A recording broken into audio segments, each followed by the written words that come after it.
Bonjour à tous et bienvenue dans cette nouvelle édition du Grand JT des Territoires. Voici tout de suite les titres de l'actualité. Emmanuel Macron, le président de la République, l'a annoncé, 239 nouvelles brigades de gendarmerie vont être créées.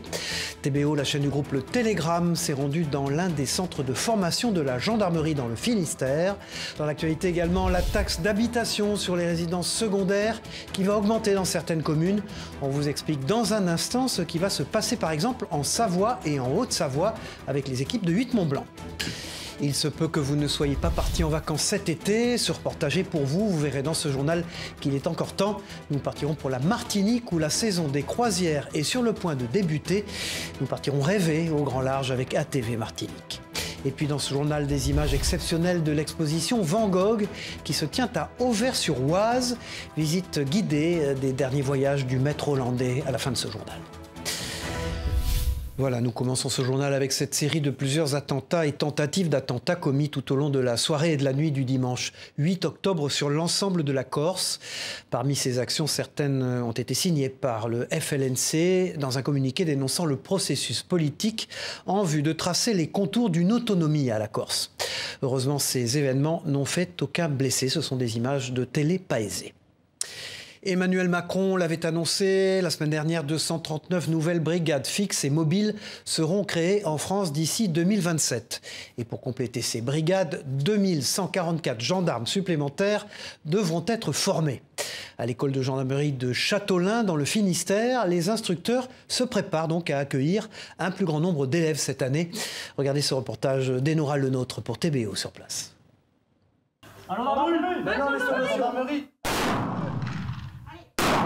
La matinée commence par un entraînement au tir. Au moment de tirer couché, dans votre position, donc là il faut arriver à bien vous relâcher.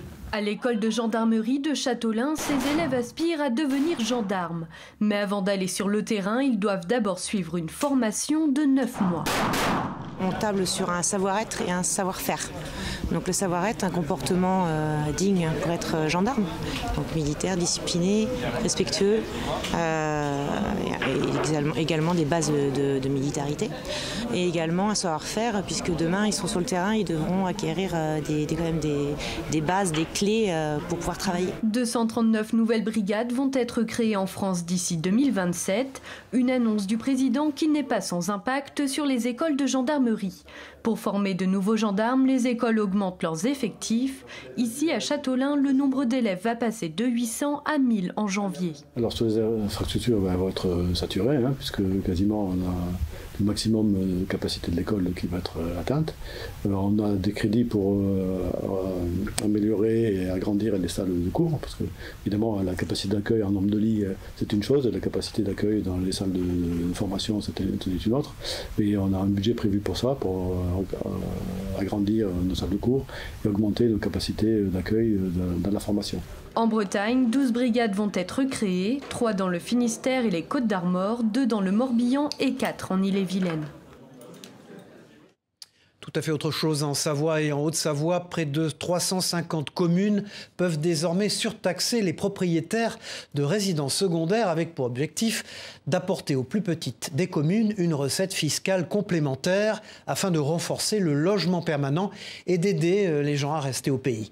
Regardez ce reportage de notre partenaire 8 Mont-Blanc sur place. Propriétaires de résidences secondaires, prenez garde, la facture devrait être plus salée d'ici à 1 an. Jusqu'alors, seules les villes de 50 000 habitants dans lesquelles se loger était compliqué avaient la possibilité de voter cette surtaxation. Depuis août 2023, 2263 autres communes se sont ajoutées au niveau national, des municipalités qui avaient jusqu'au 1er octobre pour voter ce nouvel outil fiscal. À Cluses, les élus ont décidé à la quasi-unanimité de majorer cette fameuse taxe d'habitation sur les résidences secondaires. Alors en termes de chiffres, effectivement, ça va être impacté sur à peu près 500 logements pour un montant total, puisque la taxe est montée qu'à 30%, d'environ 63 000 €. Mais cette taxe-là, elle nous permet surtout de rendre incitatif la réhabilitation des logements, voire pour les louer, comme pour les logements vacants, effectivement, puisque l'objectif de tout ça, c'est de pouvoir accueillir des habitants sans forcément construire des logements et des bâtiments neufs. Les régions montagneuses et balnéaires sont les principales zones concernées par cette cette problématique de lit froid, un phénomène qui impacte le nombre de logements disponibles sur le marché, mais plus généralement toute l'économie locale. Songez bien qu'une commune comme Laclusa ou une commune comme Megève perd des habitants de manière significative. Donc on avait besoin d'avoir ce travail-là. C'est justement ce qu'on cherche à faire. Non pas à freiner les résidences secondaires. Bien sûr, chacun est libre d'avoir une résidence secondaire. Mais bien se rendre compte que des résidences secondaires dans des villages morts où il n'y a plus d'habitants, ça n'a plus aucun sens. Donc chasser la population locale qui va aller habiter ailleurs parce qu'elle n'a plus les moyens de se loger, c'est criminel, hein, disons-le, pour la vie économique d'un territoire. Et donc il faut envoyer un signal clair que quand on est résident secondaire, on doit prendre une charge plus importante des dépenses locales par rapport à ceux qui vivent dans le territoire. Cette augmentation de la taxe d'habitation des résidences secondaires pouvait s'étendre de 5 à 60%, une mesure attendue de longue date par les élus locaux à l'image de Chamonix. Avec plus de 2/3 des logements qui sont des résidences secondaires, représentant un total de 10 000 logements, la mairie a voté une majoration de la THRS de 50%. Il n'y a pas qu'à Paris que la psychose de la punaise de lit fait rage. À Montpellier, la société de transport en commun a dû faire appel à des renforts au poil. En l'occurrence, 3 chiens renifleurs de race Working Cocker qui, au final, n'ont rien trouvé. Regardez ce reportage de Tiffany N pour Via Occitanie. La star de l'opération détection, c'est lui, Tito, Working Cocker de 3 ans. À l'aide de sa truffe, il passe au peigne fin les véhicules à la recherche de la petite bête, qui provoque des démangeaisons, rien que d'en parler, la punaise de lit. Les chiens qui font les punaises de lit ne font que les punaises de lit. Voilà. Sinon, c'est trop aléatoire pour les chiens, quoi. Un être humain, c'est 20 000 molécules qu'on arrive à mémoriser. Un chien, c'est 1 million. Donc voilà, le chien doit détecter uniquement les punaises de lit et les vivantes. Alors au début, c'est la pugnacité du chien, c'est des chiens de chasse. Donc on leur apprend à chercher une balle, en fin de compte au départ, qu'ils aient l'amour de leur balle. Et en fin de compte, on réduit la grosseur de la balle au fur et à mesure, jusqu'à temps que ce soit une petite tête d'épingle. Et en fin de compte, après, on rajoute l'odeur qu'on veut lui injecter, c'est-à-dire la punaise de lit, les explosifs, les stupéfiants. Et une fois qu'il a le nez dessus et qu'il ne bouge plus, on lui jette sa balle, c'est sa récompense. Après un premier passage, pas de marquage, c'est positif. Cela signifie qu'il n'y a pas de punaise de lit dans le véhicule inspecté. Ce jour-là, ni lui, ni Roxane, passés avant lui dans d'autres bus, n'ont flairé l'insecte qui s'invite un peu partout, bien malgré nous. Pour vérifier qu'il n'a pas la truffe altérée, une deuxième phase de test est réalisée avec des échantillons de punaises vivantes, trouvées à tous les coups, test validé, tout le monde est rassuré. C'est la première fois qu'on fait une opération comme celle-ci, voilà, avec tout ce que nous avons entendu dans les médias et tout ce qui circule sur les réseaux sociaux. L'objectif, c'était de nous rassurer, de rassurer aussi les habitants de la métropole et tous ceux qui utilisent les véhicules de notre réseau, et puis nos salariés. Pour rassurer encore plus ses usagers, la TAM précise également que ces différents bus et rames de tramway sont nettoyés quotidiennement. À ce jour, selon la société de transport, aucune punaise de lit n'a jamais été détectée. Installé à Troyes, le maroquinier Maison Jean Rousseau a recruté 24 stagiaires afin de leur apprendre les gestes nécessaires à la fabrication d'accessoires en cuir haut de gamme. Pour cela, ils suivent un parcours de formation interne à l'entreprise, encadré par des formateurs et des maîtres artisans. Le célèbre maroquinier prévoit de recruter et de former à terme 200 nouveaux collaborateurs pour son site de Saint-Savine. Regardez ce reportage de notre partenaire sur place, Canal 32. Si les 1500 à 3000 m² de la manufacture Jean Rousseau seront opérationnels en janvier 2025, la formation des futurs salariés a d'ores et déjà débuté ce lundi. Au sein du parc du Grand Troyes, les 24 premiers stagiaires entament un long cycle de formation. On sait qu'à l'issue de 400 heures de formation, généralement on apprend uniquement les bases. La manufacture Jean Rousseau s'est rendu compte que pour atteindre cette qualité, on ne l'apprend pas à l'école. Donc on a travaillé justement sur des talents parcours en interne pour se dire artisan. Aujourd'hui, il faut au minimum entre 2 et 5 ans. Avant de donner leur forme à des bracelets ou étuis en cuir très haut de gamme, ces apprentis artisans s'exercent à l'excellence sur du papier. On retourne à l'école. Alors souvent, un cutter, on a tendance à le tenir à pleine main pour pouvoir forcer dessus.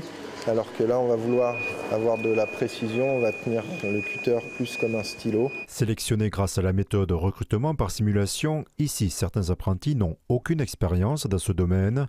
Manufacture Jean Rousseau les accompagne en se basant sur d'autres qualités, leur dextérité et leur motivation. J'ai presque 10 années d'expérience dans le secrétariat médical. La chance, c'est qu'on puisse nous former et puis nous apprendre toutes les compétences nécessaires pour exercer ce métier. C'est un peu un petit rêve d'enfance.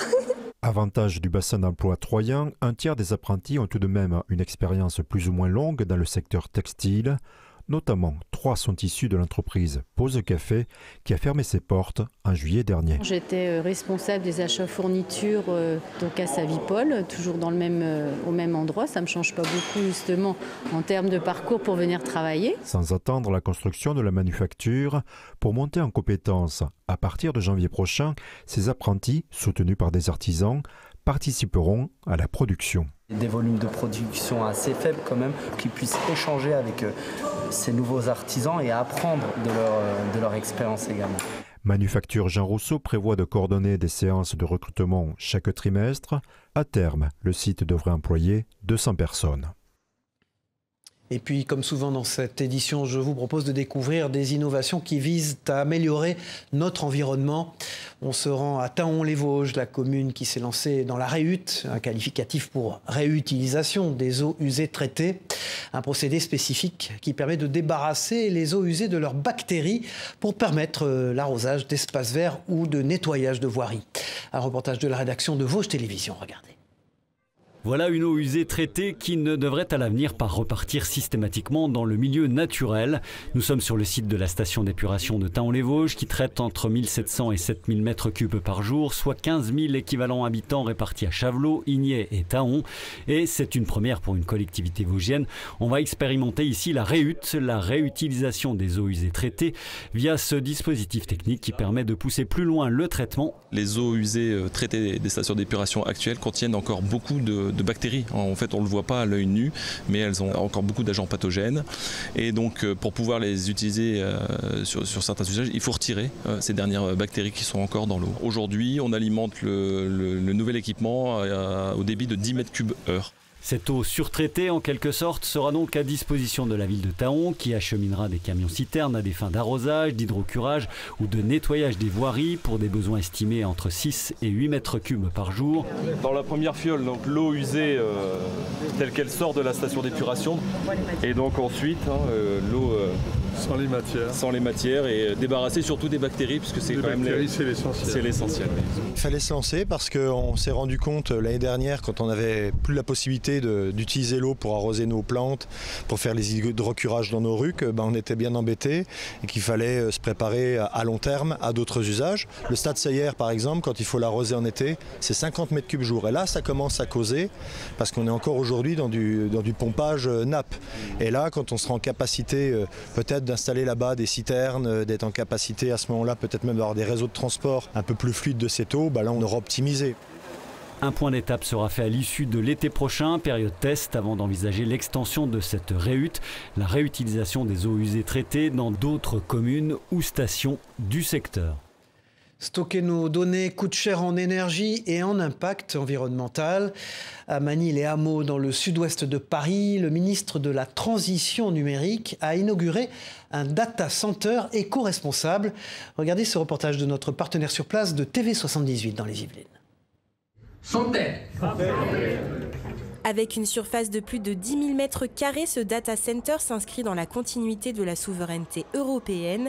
Téléhouse l'a inauguré à Magny-les-Hameaux ce lundi 2 octobre en présence du ministre de la Transition numérique et des télécommunications. Nous avons là un centre de données qui va être destiné en priorité aux acteurs souverains, à des Dassault Systèmes, à des Thales qui sont géographiquement assez proches d'ici, puisque nous avons un territoire qui est très numérique et très fortement marqué par la souveraineté numérique. Fioul végétal, absence de gaz frigorigène, le data center se veut éco-responsable en mettant en place des actions concrètes pour réduire ses émissions de gaz. Quand on émet du CO2, c'est notre responsabilité de tendre vers le réduire.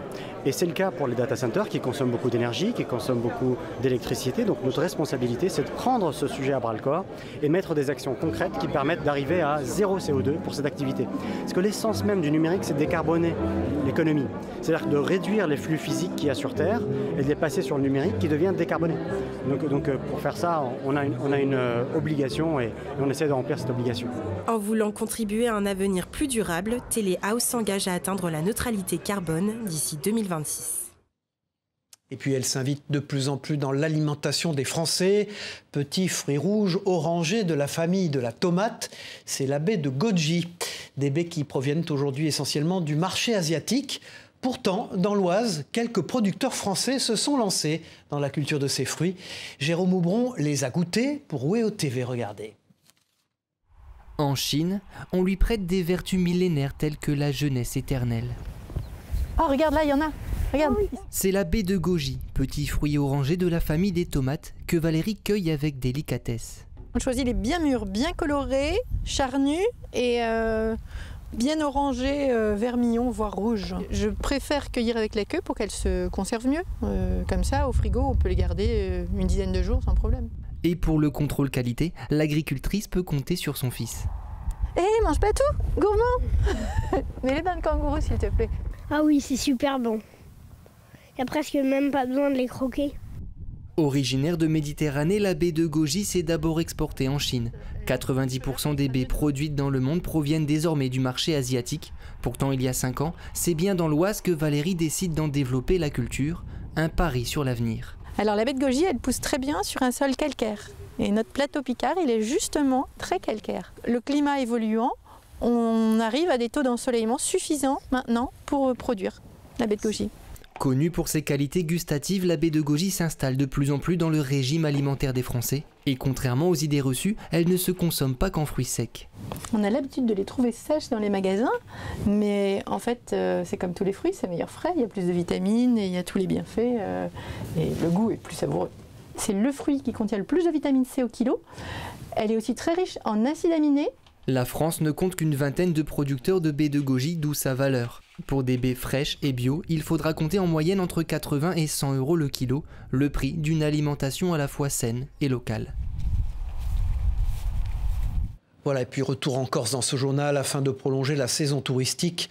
Le domaine Maestracci a mis en place des visites de son vignoble. L'occasion pour le public de découvrir la culture de la vigne en biodynamie.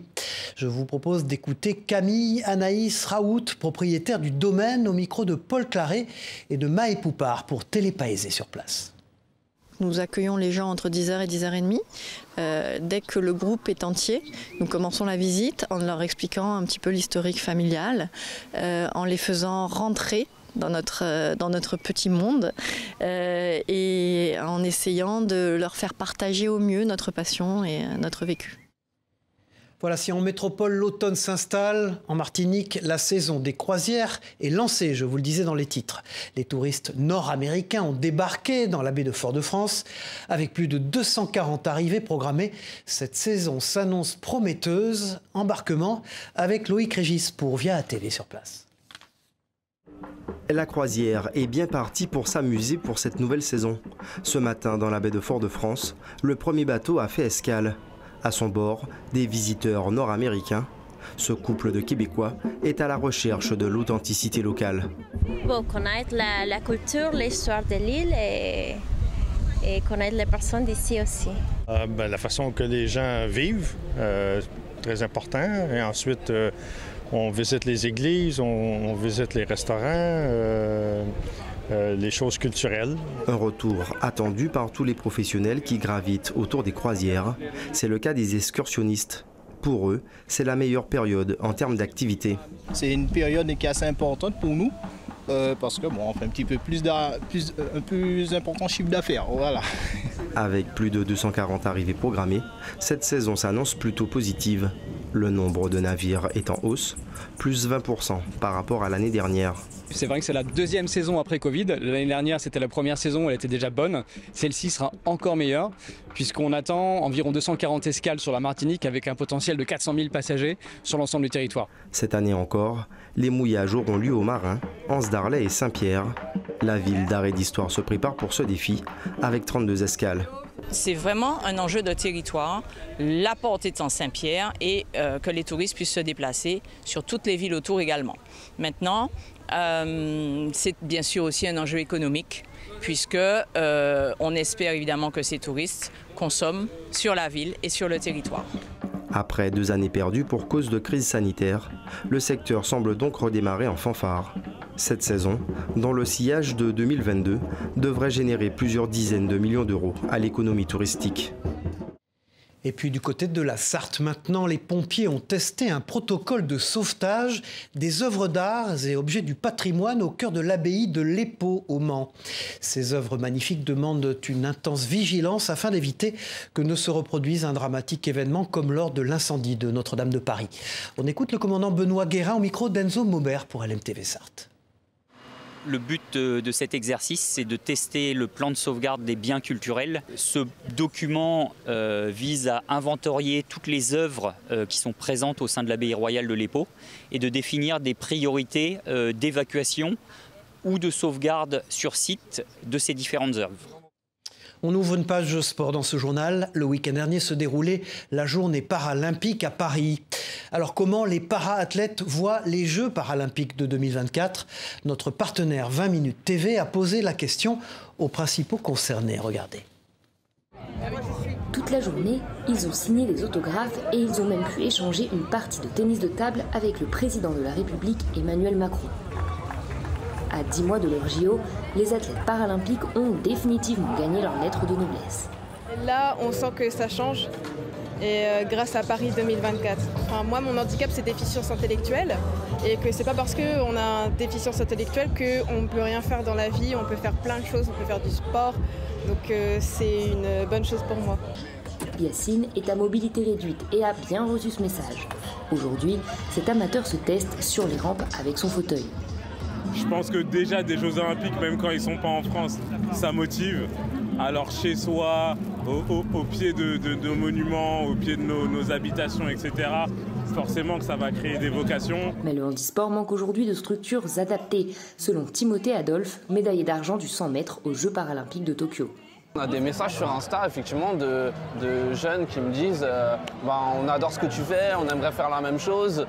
Mais j'ai pas de guide, j'ai pas de club, alors on essaye d'aider, mais c'est pas toujours facile de le faire à distance, en plus de nos obligations qu'on a au quotidien. Pour Paris 2024, un fonds vient d'ailleurs d'être créé pour aider les clubs à former leur personnel à l'accueil de joueurs handicapés, comme Geoffrey Lamy, qui guide Timothée lors de ses courses. On a un petit peu professionnalisé le rôle de guide, et maintenant, des athlètes de haut niveau pensent à remplir ce rôle-là, alors qu'avant c'était plus du bénévolat ou des athlètes qui sont sur la fin de carrière. Les para-athlètes français sauront sûrement susciter cet engouement espéré.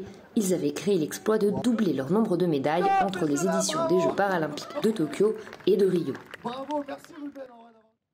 Voilà, et puis dans vos kiosques, je vous rappelle la sortie d'un numéro spécial du magazine Le Point, consacré à Toulouse, notamment aux difficultés de logement. Jean-Luc Moudinque, maire de la Ville Rose, a pris le temps de répondre en détail aux questions de Valérie Pfeffer et de Stéphane Thépeau.